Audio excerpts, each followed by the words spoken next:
Welcome everybody to another edition of Jets Fan Views. I am your host, Truth. I want to thank you for taking the time out of your busy schedule to check this video out. Today we'll be talking about Joe Douglas and the draft. Again, those of you just tuning in for the first time, I'm coming in the game so late. So much discussions have already been put out about the draft and everything. So I just want to put my spin on everything while I catch up. So I'll be posting multiple videos every week leading up to training camp, where I will be going live every Tuesday. Still not sure about the time. I'm not sure, either 7 or 8 p.m. But once I know for sure, I'll let you guys know. You guys, I have a call-in number where you guys can call in. You can talk to me, let me know what you think about the subject. If you guys have a topic or subject or player you guys would like for me to discuss, go on my website, www.true5tv.com. Scroll all the way down to the bottom, lower left-hand corner, bring the arrow down. You'll pick this show, enter your email, and the topic, subject, or player you would like to discuss, and I'll interact with you via your email to let you know exactly when I'll be talking about that particular situation. So, again, I'm going to catch up, so I'm not going to spend too long on this, but I really want to give you my take on the draft. So let's get this party started. I want to start off with our new general manager, Joe Douglas. I believe in this man. I believe the Johnson organization, team, family got this one right. They finally picked someone who worked through the ranks of the back office and finances, and someone who was a former player himself, and guy understands and knows what the locker room is about. I think the most, maybe not the most, but the best influence, I can honestly say that he worked alongside Ozzie, who was going down in the Hall of Fame, was made numerous great picks over and over again. Because of that, I think we have the guy who's going to take our team to that next level. Consistency, greatness. This guy is going to take us there. Too often we've been picking players that, we're kind of taking chances on. And Joe took a couple of chances in this draft, but he didn't take chances on people who had a lot of, I would say, a lot of off-field domestic violence, crazy things like that, except for our first pick, which we know that was a mistake. So let's jump straight into it. We're going to discuss this. Again, feel free, even though this video isn't live, if you put a comment, I will comment on you. I get alerts. I don't care how many I get. I will always interact with you. I will always converse with you. You took your time out of your busy schedule to watch this video. It's only right if you put a comment, I'm going to take that same time and answer you. So let's get straight into it. Mr. Mekhi Becton, our first pick, massive guy, 6'7", over 300 pounds, a run blocking machine, a dream. Not horrible, I would say decent or average pass blocking. I think we have a very good offensive line coach that will be able to take this guy's potential and really bring it out of him. Now, Mekhi Becton wasn't the, I would say, best overall guard in the draft, but what he did have is the best oversight, or I would say potential. This guy has the ability to be one of the greatest offensive linemen, or then again, it couldn't work out. But I believe in Joe. I believe in our offensive coach, lineman coach. So I'm going to stick with it. I'm going to run with it, and I'm going to say they will be able to pull out every aspect of this gentleman's talent. Think of this guy protecting Sam Darnold's backside. The issues we had last year with the offensive line, where we gave up 53 sacks, and to me it looked like we gave up 53,000. Sam Darnold was running for his life all year long. And Joe Douglas decided to go into this draft and I'm going to revamp the offensive line. And I think he started at a great first overall pick. The guy is 6'7", ran the fastest 40, very athletic, very strong. Again, I don't think he's going to come in right away and hit the ground superstarish. He may have a bump or two, but this guy is the left tackle of our future. Could you imagine Le'Veon Bell running behind this monster? A lot of yards. Or Gore or Peon. We're going to get some great, great plays out of this gentleman in the future. I'll give him 2 to 3 years to reach his full potential, but I wouldn't be shocked if he shocks us right off the bat. I do not believe this is a bust under any circumstances. You put the right player in the right organization with the right coaches, those players are going to flourish, and I think this guy is the one. All right, let's keep it moving to the second round pick, which to me was kind of the, I'm not going to say it was the most interesting pick, but the fact that we got Mims, who should have went in the first round, should have went early in the second round. There's no way in the world he should have been available when we picked after we traded back to get more additional picks. I love it. I think you have a player, and the most, I would say the best thing I would say about this wide receiver is he loves to run block. He loves to run block.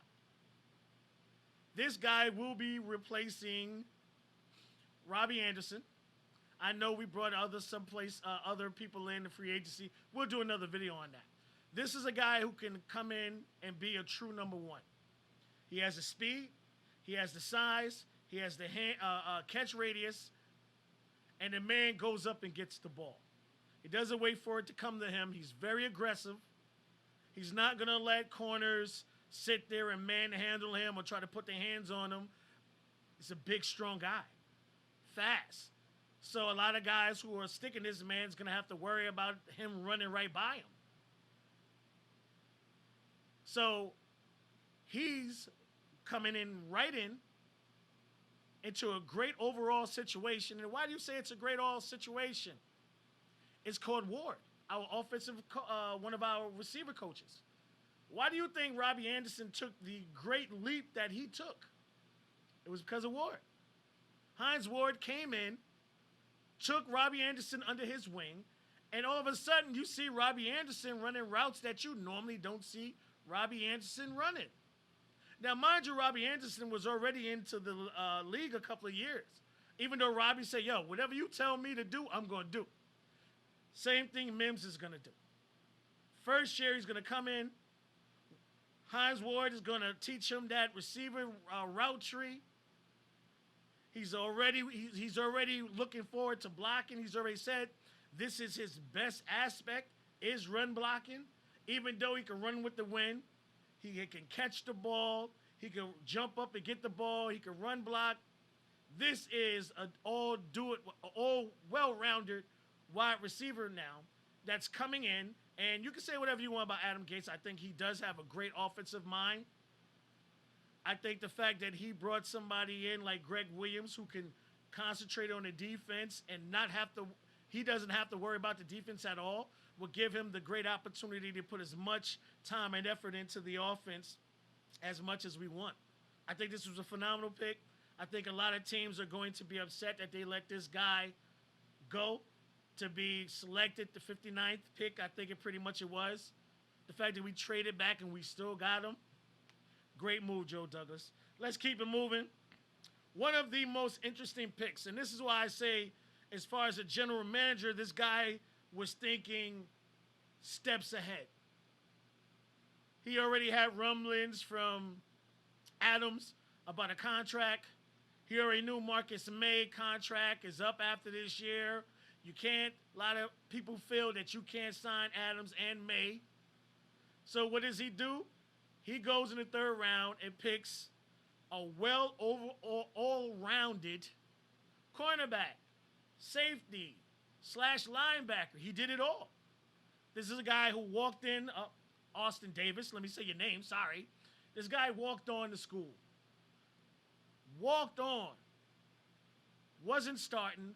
Earned a starting spot. Became a team captain. And played corner, played safety, lined up like a linebacker. Whatever you needed this guy to do, he did. Stayed in the film room. This is the kind of player that you want on your team. He's dealt with adversity within his family. I'm not going to get all into that.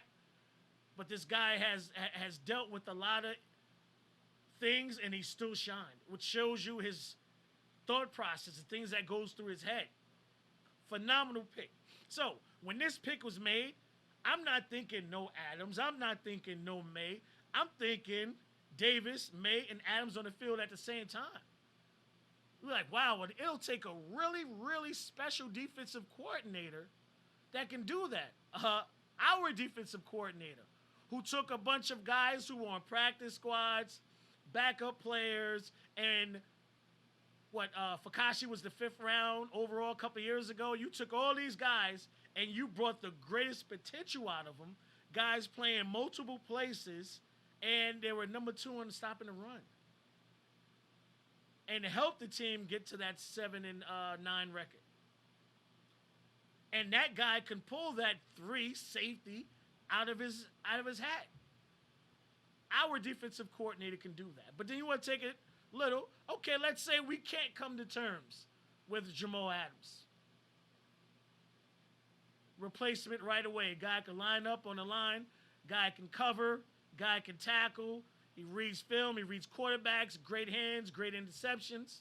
And I think Jamal Adams is not arguably is the best safety in football, hands down. But the man wants to get paid now, and I'm not sure if it's going to happen.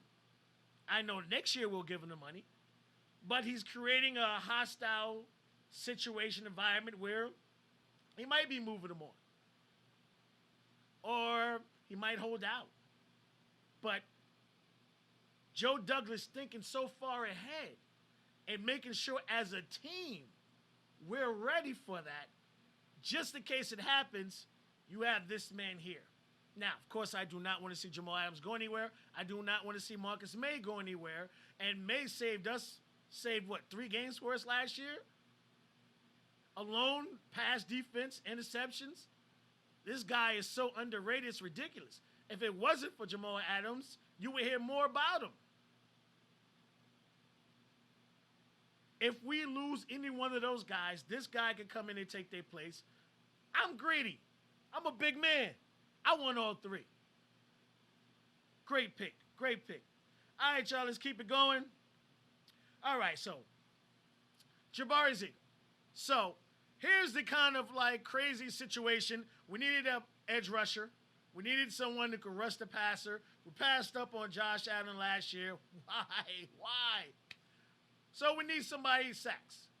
You can say whatever you want about the guy on the other side, Jordan, but the guy had 8 sacks 2 years in a row. That's consistency. You need somebody coming from the other end to take someone going that end, someone going this end, give the 3 guys in the middle opportunity to rush and get pressure. All those guys are going to do some things. So you're looking at it, okay, well, wow, didn't we draft from Florida last year? That situation didn't work out. Guy already had issues throughout, and our old general manager took a chance, and it flopped. I think this guy has the right mental capacity. He's a hard worker, and the fact that he had a high ankle sprain the entire season allowed him to still be there when we picked. I think this is one of our steals of the draft. When this guy was healthy, he was dominant. He stopped the run.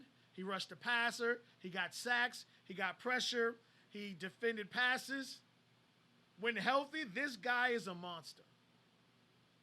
I think this guy will come in, probably play situational until he proves himself. So the only thing I think might hurt, because we're talking about only doing 2 preseason games instead of 4. So you won't be able to get to see this guy play as much as we would like to see him because of the preseason thing.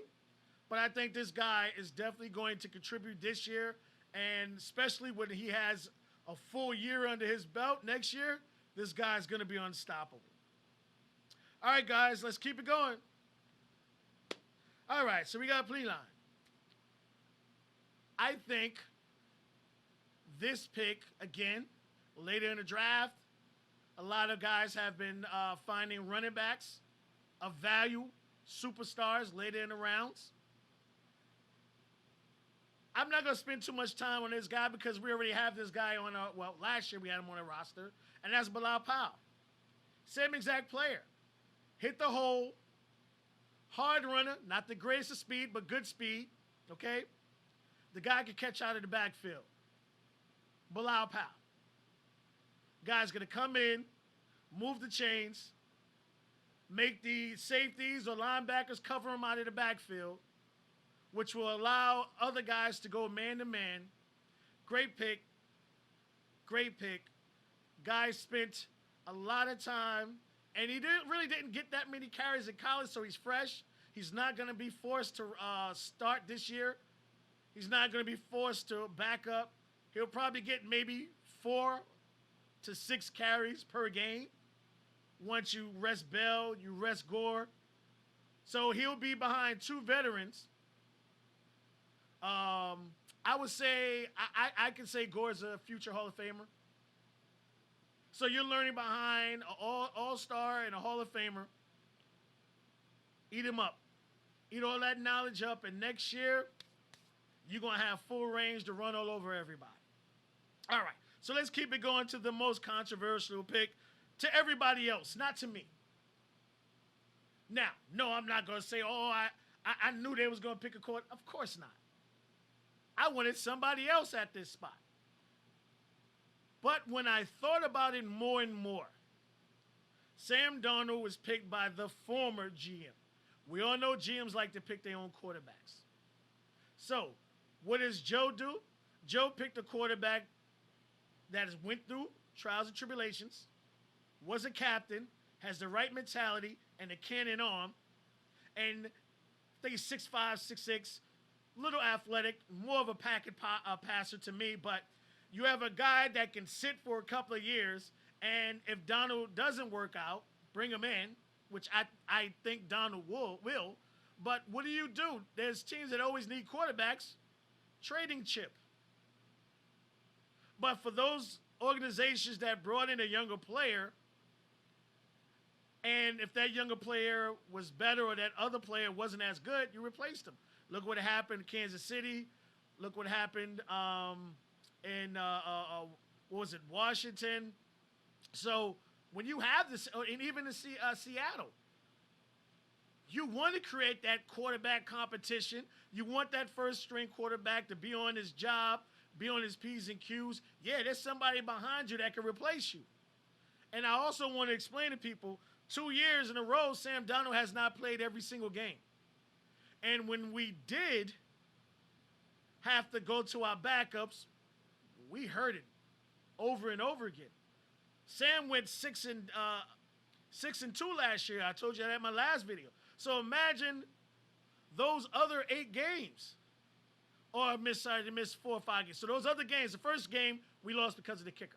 So if you take those other games, and if we win just 2 of them, or maybe even 1, and change the special teams in that first game, the Jets are in the playoffs. As bad as everybody's saying the New York Jets are, we're a playoff team. So that's why Flacco was a great signing. But this guy is going to be there to back Donald up. Remember, this is Donald's 3rd year, 4th year. Quarterbacks start looking for more money. Give me that new contract.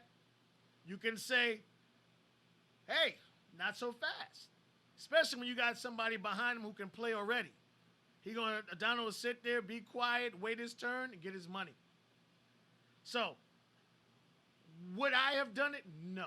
I understand it, but I'm not as angry as everyone else is. Again, we need someone to play behind Donald for a couple of years, just in case he does get hurt. Not as bad as a pick. All right, let's keep it going here. Oh, skip the pick. My apology. Even though I'm not live, this recording is live. So, Clark. This is a guy who played outside tackle in college, some guard, but we know for us he's going to play guard. That's where we potentially see him going.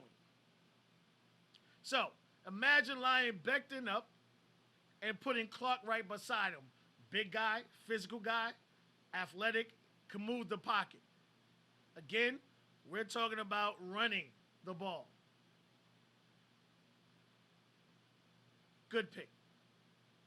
Good pick. Again, spend as much time. We're going to get the ball rolling. So, what everyone says is the steal of the draft, my man Hall. Now, if Bruce Hall wasn't hurt, there's no way in the world he'd have been here. He'd have went in the second round, high second round, maybe in the late first, especially in this draft where we didn't have a plethora of great cornerbacks. Again, a player who was hurt. This is why I think this is our year to get this drafting right. Got a couple of players that was hurt, and because of the reason they were hurt or people didn't believe in them, we got them where we got them. But to pick this guy that far with the size, speed, overall talent this guy has, steal of the draft. Steal of the draft. Well, bless Austin, year before, sat, didn't have to rush him, let him get healthy, put him in there, played very well. I think this guy, as soon as he gets healthy, he's going to play what? Very well. Remember, we only signed because I want to talk about it in the free agent show, we only signed our free agent cornerback for 1 year. Rookie, learn, play time to time sparingly, might even shock us and force somebody else's hand. But for the next couple of years, this man's going to put up some very, very good numbers for us. It's a phenomenal pick. I don't want to wish anything bad and be like, oh, I'm happy he got hurt. No, of course I'm not. I don't want to wish injury on anyone. But the fact that he got hurt worked in our favor. And we was able to get close second round, late first round pick. And Bruce Hall, this guy is going to be a good cornerback. And especially because we have a phenomenal defensive coordinator who's going to bring the best out of him. All right, y'all, let's go to our last pick in the draft. All right, man. The punter with the boom leg, strong leg, probably squatting 10,000 pounds. Even though a lot of people are saying, well, we could have got him in free agency or undrafted picks, and why would you take the chance? Joe Douglas, being the GM that he is, understands a lot of games are won and lost with what's the word I'm looking for? I'm lost for words right now. Field position. You have someone who can punt, back the other team up, extra 10, 15 yards. I mean a lot between a field goal and a punt. Guy has accuracy, he has power. Great pick. Great pick. So, overall, I think Joe Douglas did his thing. I think he came in through his first full draft. Well, it's the only one he's ever had. But I think he came in. He did a phenomenal job. No, he didn't pick the big names that everyone wanted. He moved back a couple of times. There were other people that were available that people wanted. This guy is creating a great locker room, great players with great mental capacity to not come in and disturb a locker room. People who are coming in with team mentalities. This is how you start a dynasty. This is how you start year after year after year, great teams. You start in the draft. It doesn't start with free agency. It starts in the draft. You might get a play here and there, but look at the amount of money over the last couple of years that we have poured into free agents. That's money we could have had, and you would have paid Adams already because you would have had that cap. Thank you guys for tuning into another edition of Jets Fan Views. I'm your host, Truth. And again, if you want me to discuss a particular player, subject, or topic, go to my website, www.truevibetv.com. scroll down all the way, left hand side, bring the arrow down, pick this show, enter your email and your comment. I'll get back to you immediately. Also, you guys seeing this, you disagree with something I said, I'm not one of those guys get upset. I will have a discussion with you, not an argument, a discussion with you. We can talk about it. Whether this show is live or not or whatever, put your comment in. I will converse with you back and forth. You took the time to watch. You took the time to write. I'm going to answer it. Thanks you guys again for tuning in. My next video will be up shortly. Keep an eye on it.